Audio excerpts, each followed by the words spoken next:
Good morning. My name is Joanna, and I will be your conference operator today.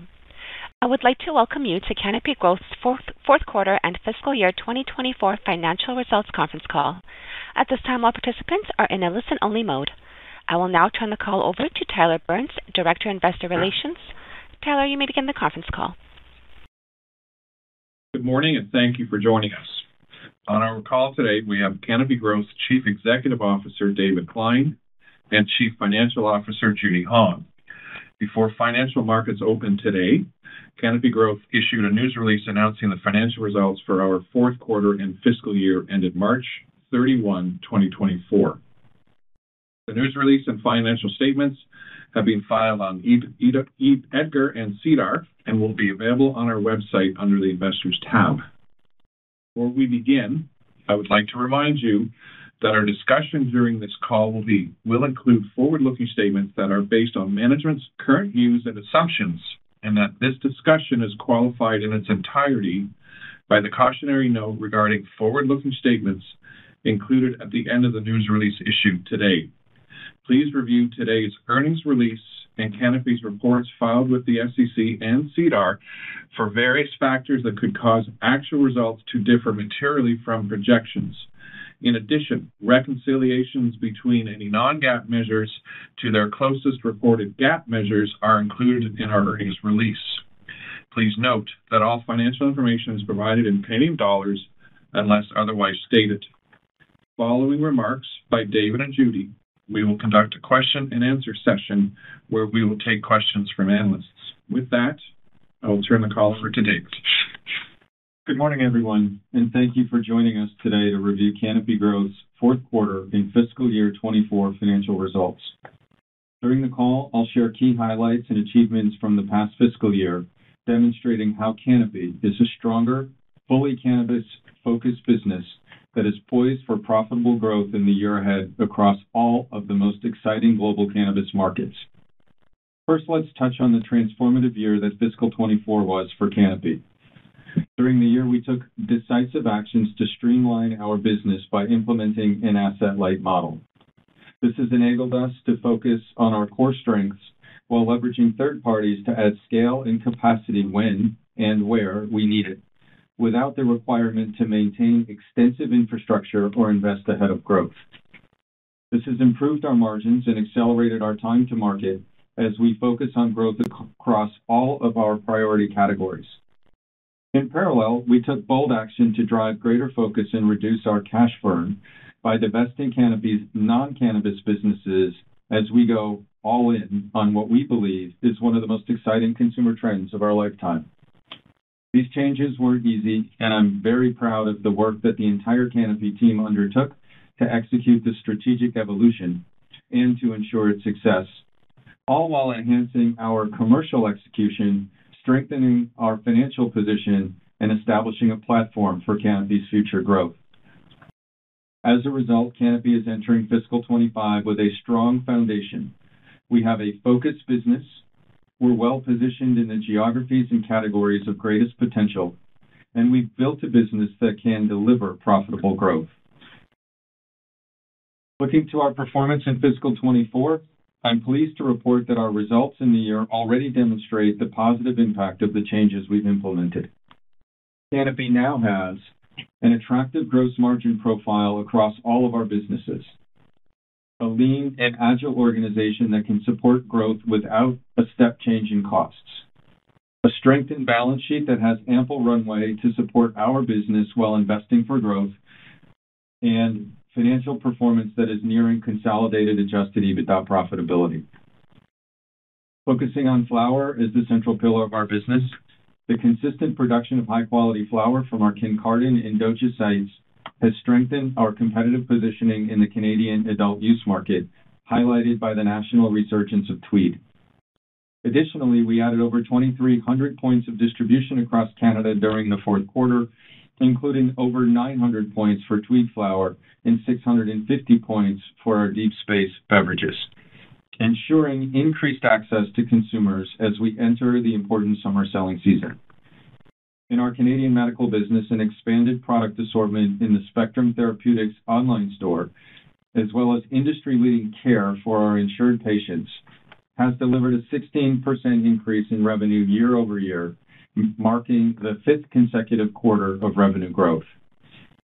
Our international markets cannabis business also continues to benefit from increased demand for our high-quality Canadian cannabis, including in Australia, which delivered record revenue in fiscal 24. In addition, an expanded product assortment and improved commercial execution in Poland, the Czech Republic, and Germany also contributed to growth in our international markets cannabis business in fiscal 24. Moving on to our Storz Bickel vaporizer business, exceptional demand for the brand's new Venti portable vaporizer, which was launched early in the third quarter of fiscal 24, required us to double production to meet higher than expected initial demand.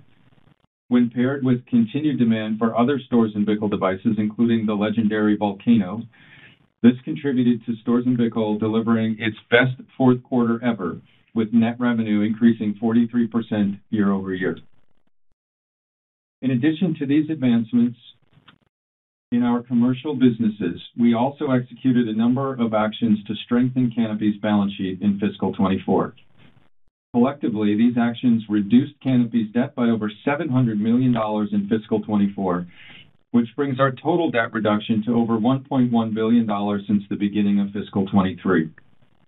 Further, subsequent to the end of fiscal 24, we have also estimated or eliminated a $100 million short-term debt obligation and extended the maturity of a convertible note by 5 years.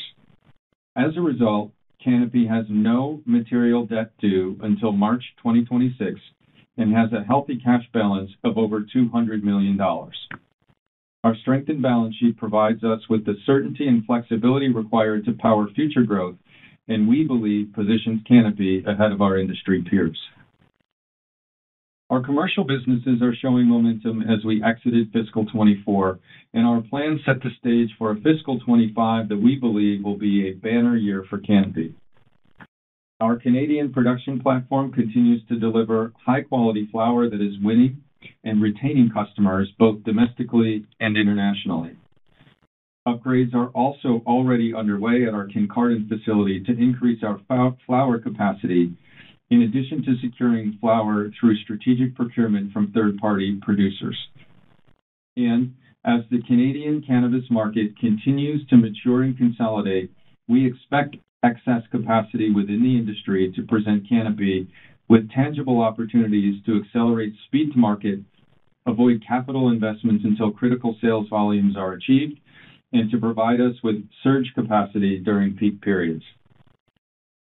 We believe our plans, which reflect our focus on profitable growth versus chasing market share at all costs, will deliver healthy annual growth in Canada in fiscal 25, with stronger growth in the back half of the year.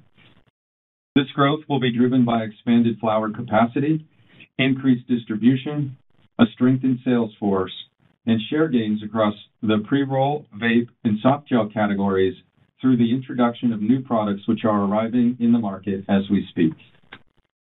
We also believe our plans for Canopy's international business will deliver healthy annual growth in fiscal 25.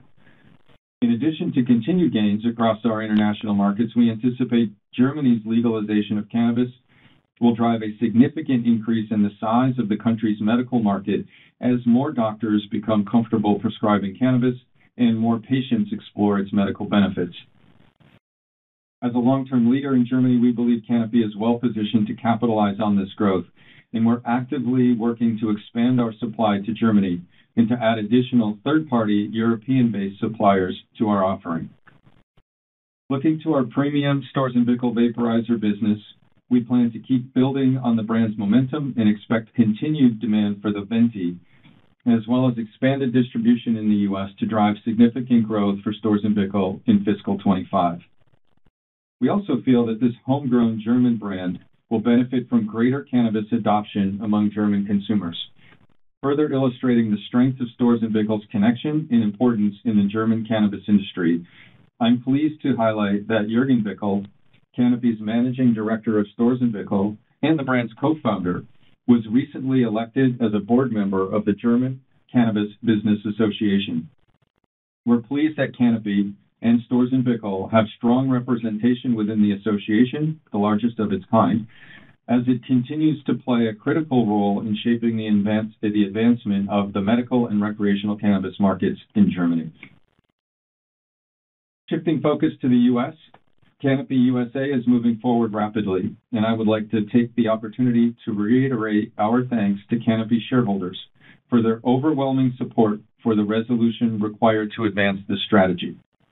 Overall, we remain highly optimistic about the potential of Canopy USA, which continues to lay the groundwork for accelerated growth across a number of key state-level cannabis markets.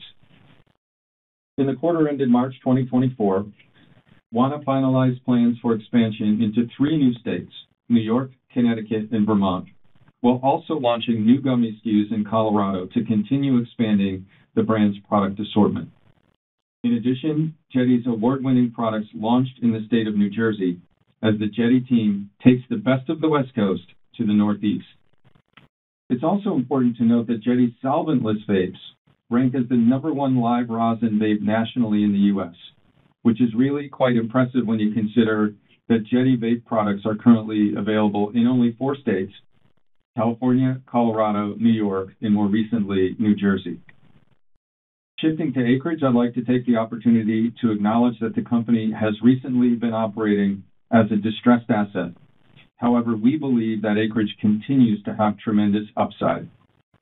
Recently, Acreage entered the New York market and continues to hone its presence in other key states, including Ohio, the 7th largest state in the U.S., which is turning adult use in the month of June, and where its operations are well-positioned with Botanist dispensaries in Cleveland, Canton, Akron, Columbus, and Wickliffe. Notably, in addition to locations in the largest population centers in the state, Acreage's retail operations have received multiple Best Dispensary awards over the last 4 years. Acreage also has a Tier 1 cultivation and processing facility in the state with significant expansion potential. We believe that with this setup and its entry into the Canopy USA ecosystem, Acreage is well-positioned to realize significant and profitable growth ahead. The timing for the advancement of our U.S. strategy is also aligning nicely with major strides on the regulatory front, including rescheduling. We've been unequivocal in our support for rescheduling and believe that this change represents a leap forward for the industry. And from a financial perspective, I'd like to emphasize that rescheduling is especially significant as it'll provide an immediate and meaningful improvement to the cash flow of all state legal cannabis businesses, including those within Canopy USA. In closing, fiscal 24 was a year of significant progress for Canopy Growth, where we demonstrated our capabilities and our enduring belief in the opportunity that is global cannabis. Looking to the year ahead, we're optimistic about our future. We have great exposure to the most attractive markets. We've got great brands, and we have a strong and experienced team. We continue to believe the opportunities ahead are significant, and with the plans we have in place, we think fiscal 25 is poised to be Canopy's best year yet. With that, I'll pass the call to Judy to review our financials in greater detail. Thank you very much, David, and good morning, everyone. I'll start by reviewing our fourth quarter and full year fiscal 2024 results, including the significant progress we've made across our P&L this year. I'll then discuss additional actions that we've taken to improve our balance sheet and cash flow, followed by our priorities and outlook for the fiscal 2025. Let's begin with our fourth quarter results. Q4 FY24 capped a transformative year for Canopy by showcasing organic revenue growth of 16% compared to Q4 of FY23 and a year-over-year improvement in gross margins, adjusted EBITDA, and free cash flow. Canopy delivered consolidated net revenue of $73 million in Q4, with all 3 business units delivering growth year-over-year, led by Storz Bickel, which increased its revenue by 43% compared to a year ago. Consolidated gross margin in Q4 was 21%, again a significant improvement compared to 11% last year. Q4 gross margin was negatively impacted by temporary factors in Canada that I'll address later in the call. Full-year gross margin was 27%, and cash gross margin, adding back non-cash depreciation expenses and COGS, was 35%. Q4 adjusted EBITDA was a loss of $15 million, an improvement of 63% versus last year. Free cash flow was an outflow of $23 million, an improvement of $75 million compared to Q4 of last year, and nearly a 50% improvement over the last quarter. I'd like to now review the results of our key businesses in more detail, including progress against our path to profitability. Starting with Canada. Q4 net revenue was $37 million, up 4% compared to a year ago. Canada medical sales continued to grow strongly, increasing 16% compared to last year, benefiting from customer mix towards a greater number of insured patients and larger product assortment in the Spectrum online store. Our adult use B2B business was down 4% as growth in 7ACRES brand and contribution from Wana Edibles was offset by the declines in the Tweed brand this quarter as we were supply constrained on certain SKUs. Canada gross margin in Q4 was 0%, and cash gross margin, adding back non-cash depreciation costs and COGS, was 13%. Let me unpack Canada gross margin for Q4, which came in softer than planned. We continue to generate year-over-year reductions in COGS from the cost reduction program. However, Q4 gross margin was negatively impacted by a few temporary factors. First, we experienced lower cultivation yields at the Kincardine facility, driven by seasonality and unplanned disruptions, which resulted in higher than expected inventory cost per unit. Second, with lower cultivation yield, the utilization of our manufacturing operation was reduced, driving under absorption of our indirect costs. Lastly, the consumption of higher cost inventory, which was produced prior to our shuttering of the former Hershey facility, also negatively impacted gross margins. All of these factors are transient, and we're already seeing improvement in cultivation yields and higher utilization of our manufacturing operation in Q1. And notwithstanding the lumpiness in our Canadian gross margins this year, we are pleased that our Canadian business achieved 31% cash gross margin performance in full year fiscal 2024. In addition, we expect further improvement in Canada gross margins in FY25, driven by installation of new LED lighting at Kincardine in the first half of fiscal 2025 is expected to increase our cultivation yields in the upcoming winter months. In addition, we've already expanded grow rooms to increase our cultivation capacity. Strategic sourcing of our flower supply at favorable cost is also expected to reduce our overall flower cost. And a new and flexible pre-roll machine is now up and running and is expected to significantly increase pre-roll production and reduce labor costs. International markets cannabis sales increased 32% year over year. We saw outsized triple-digit sales growth in Poland in Q4. Germany also grew at a double-digit rate, and these were partially offset by the declines in Storz Bickel device sales in Australia in Q4. International markets cannabis gross margin was 40% in Q4 FY24, driven by a favorable shift in country mix, with higher margin Poland sales contributing to a greater portion of sales this year as compared to the prior year period. Storz Bickel revenue of $22 million in Q4 was up 43% compared to last year and also up 20% sequentially. We saw continued strong consumer demand for the new Venti portable vaporizer that was launched in Q3, and we've successfully ramped up production to meet demand for the Venti. And Q4 also benefited from strong distributor and retailer load-in of all Storz Bickel devices ahead of 420 events and sales promotions. Storz Bickel gross margin was 41% compared to 34% last year, driven primarily by stronger sales coming from products and geographies that carry higher margins year over year. Looking at our SG&A expenses for Q4 fiscal 2024, Total SG&A expenses declined 23% year-over-year, primarily driven by cost reduction program undertaken to date. Q4 fiscal 24 adjusted EBITDA loss was a negative $15 million, an improvement of $25 million compared to a loss of $40 million a year ago. Q4 adjusted EBITDA was impacted by a softer gross margin in Canada due to the temporary factors that I outlined earlier in the call. International markets and Storz Bickel achieved profitability in Q4, driven by revenue growth and improvement in gross margins year-over-year. I believe Canada, but for the temporary factors, would have achieved positive adjusted EBITDA exiting fiscal 24. Through the strategic transformation initiatives announced in April 2022 and February 2023, Canopy has now realized $280 million of cumulative cost savings, which is within our announced target cost savings of $270 to $300 million.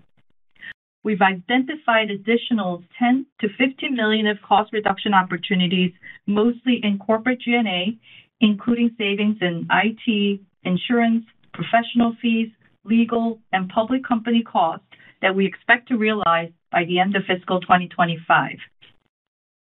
I'd like to now review our cash flow and balance sheet.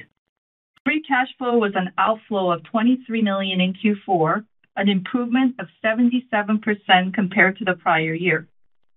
Cash used from continuing operation was $22 million, which includes cash interest payments of $18 million, which was down from $36 million last year.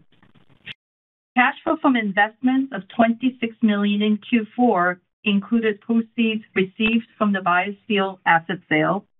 And during Q4, we also completed a private placement with proceeds of approximately $47 million, of which $30 million was used for pay down of our senior secured term loan at a discount to par. Turning to the balance sheet, as of March 31, 2024, we had $203 million in cash and short-term investments and debt balance of $597 million. Subsequent to the quarter end, we've completed several transactions that further reduced our debt and improved our balance sheet.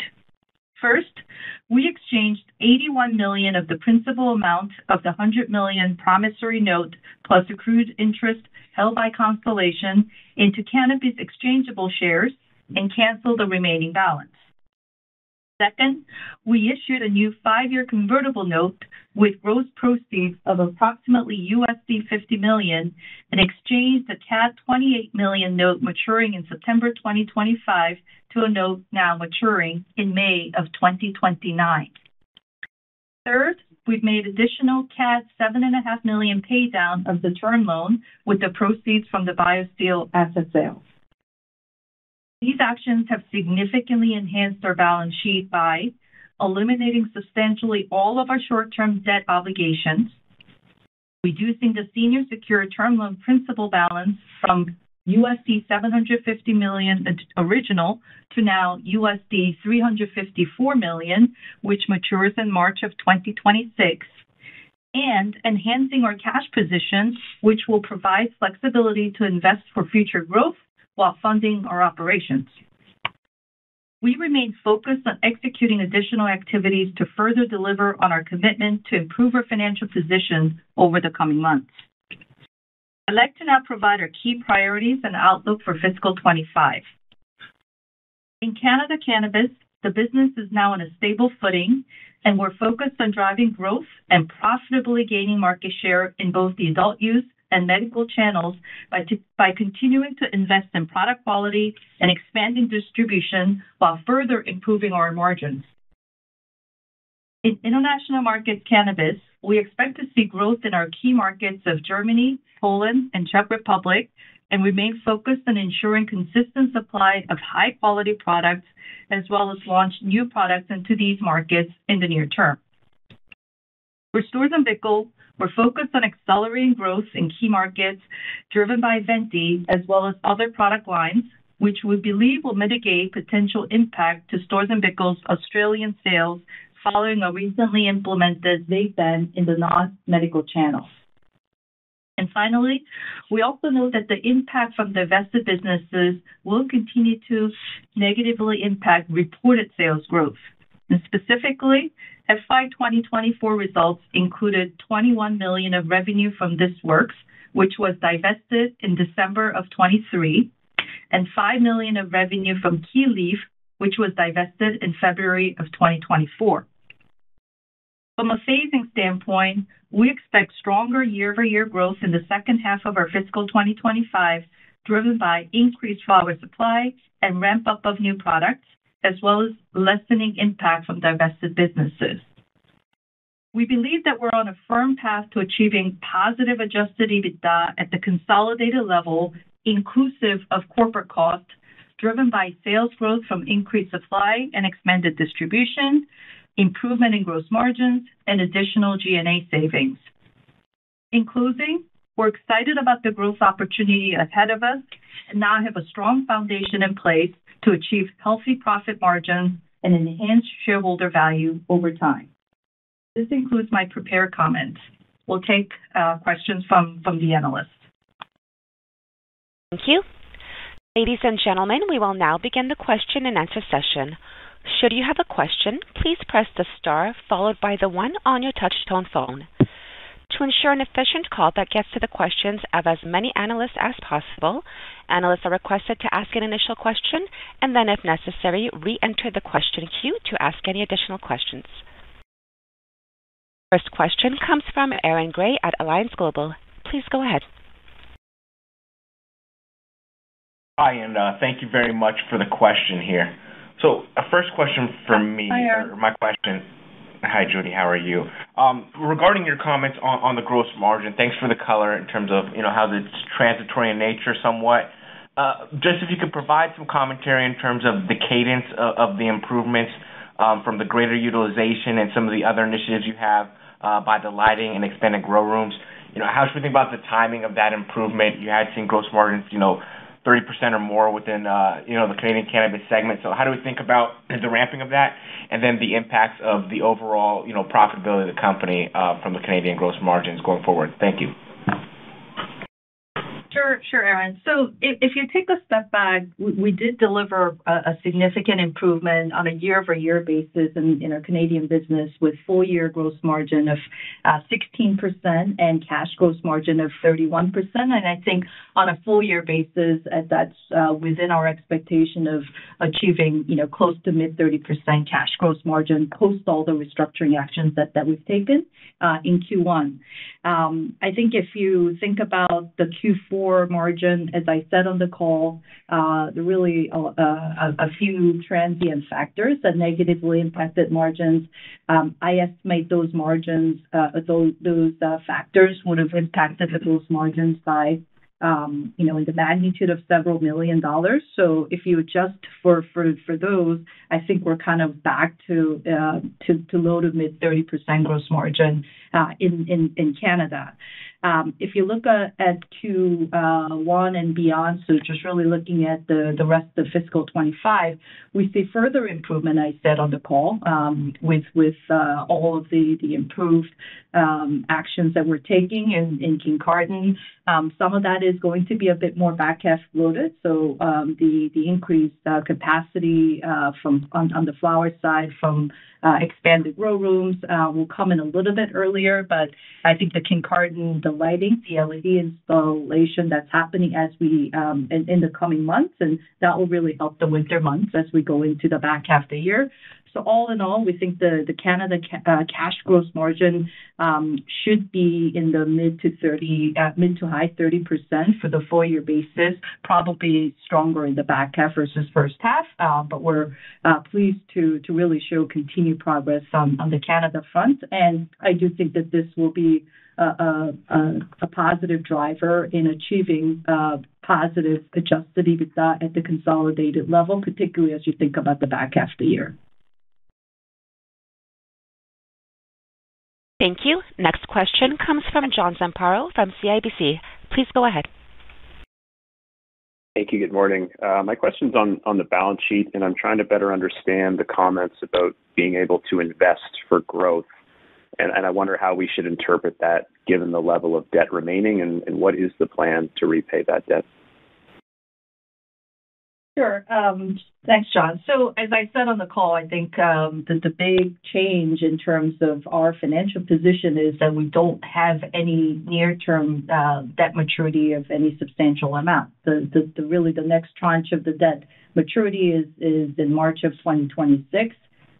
We think that our underlying businesses are also showing improvement, that we're reducing cash burn in a significant way, and we've been able to also reduce our interest expenses in a meaningful way as we've reduced our debt. So really the investing for growth is just given our cash position that we have today, as well as the ability to really deal with the maturity of debt in a prolonged time frame. I think it really gives us the flexibility to look for opportunities to invest in the greatest potential markets that we operate in as we speak. That doesn't mean that we are going to be investing in asset heavy way. I think we've really transitioned to really being asset light and opportunistic in finding partners. But I think it just gives us a lot more flexibility to look for those opportunities with the improved balance sheet position. Thank you, ladies and gentlemen. As a reminder, should you have a question, please press star followed by 1. Next question comes from Yewon Kang at Canaccord Genuity. Please go ahead. Hi there. This is Yewon Kang on behalf of Matt Bottomley. Thank you for the question. My question is just on the international segment. Obviously, you guys saw an 11% growth quarter over quarter on the top line under the segment, and you guys called out the continued strength in Germany and Poland alongside some non-recurring US CBD business opportunity there that overall helped the top line sequential growth there. Can you provide more color behind this US CBD business opportunity, and if you have any plans to kind of expand on this going forward, because it seems like it also had kind of a positive impact on the margin under that segment as well. Thanks. Yeah, I think I can take that. I mean, I think if you look at our international markets, you really should think about our key priority markets as Germany, Poland, Australia, and Czech Republic. The U.S. CBD business, as you may recall, have evolved within the Canopy organization. We've really been looking at very, very targeted approach with that business, as the regulatory unlock, frankly, hasn't happened the way that we thought we would. We have also decided that the best place for the U.S. CBD business to reside is actually Canopy USA. And so we are in the process of winding down the business, at least from a Canopy perspective, and then transitioning that business over to Canopy USA. That we expect to happen sometime in Q2 of our fiscal 2025.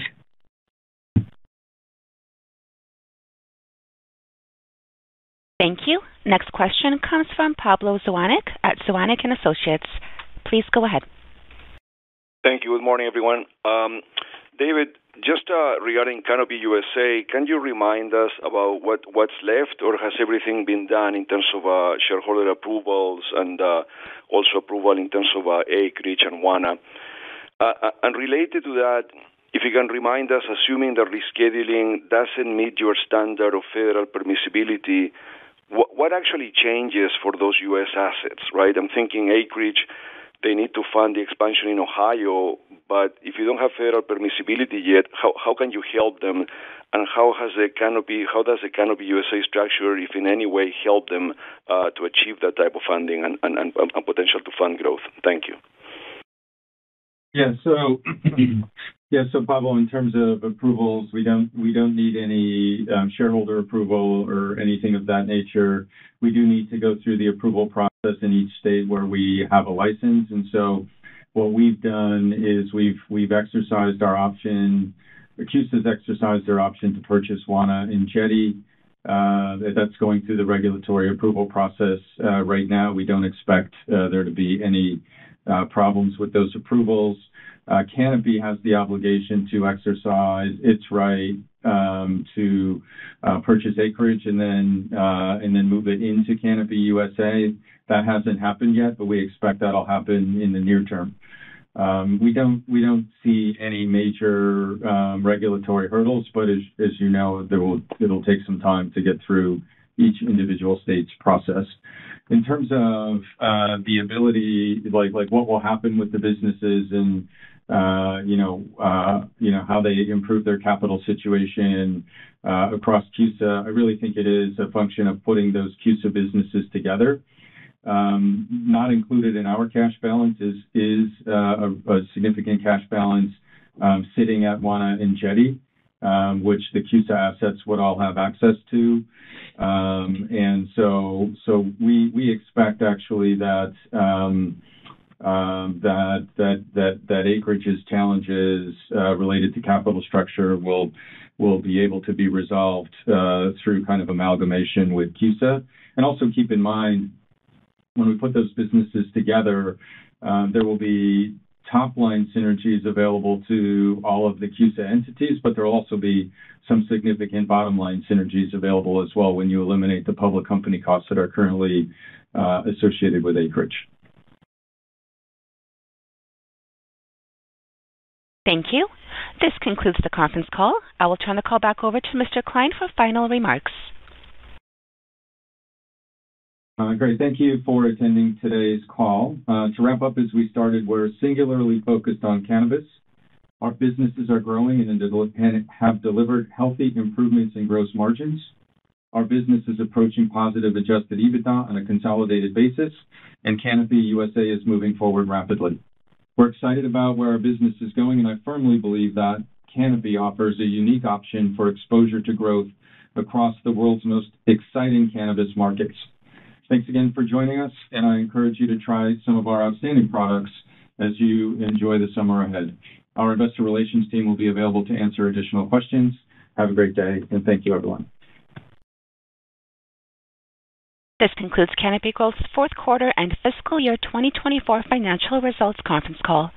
A replay of this conference call will be available until August 28, 2024, and can be accessed following the instructions provided in the company's press release issued earlier today.